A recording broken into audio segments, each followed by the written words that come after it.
So let's talk a little bit about how you're going to organize your oral presentation.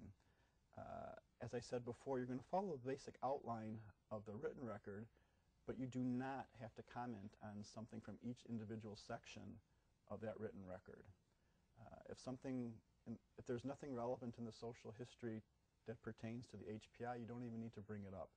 If there's nothing relevant in the family history to the patient's chief complaint and their history of present illness, you can skip that in the oral presentation.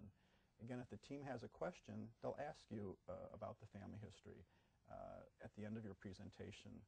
So again, don't feel it necessary to comment on something from every single header.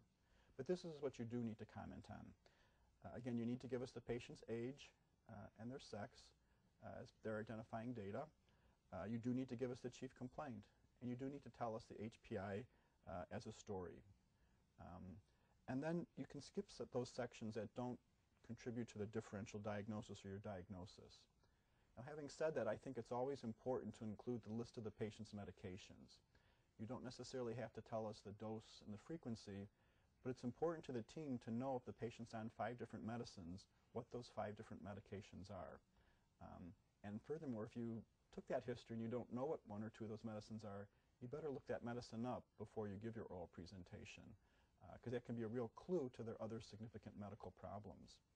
And then allergies. That's always something you want to include in an oral presentation, because that could affect the therapeutic plan that the team's going to come up with. So if a person's allergic to an antibiotic or IV contrast dye, make sure you mention that during your oral presentation.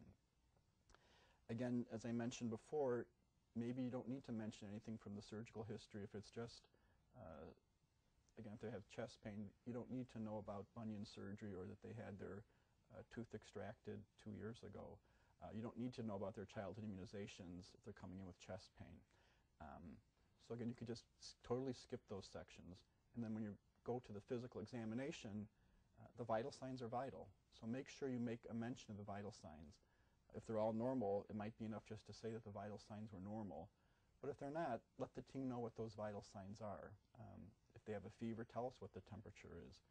If their blood pressure is high or low, give us the numbers. Tell us if you checked it again yourself. And do comment on the patient's general appearance too. If this is a patient who's chronically ill and is cachectic, and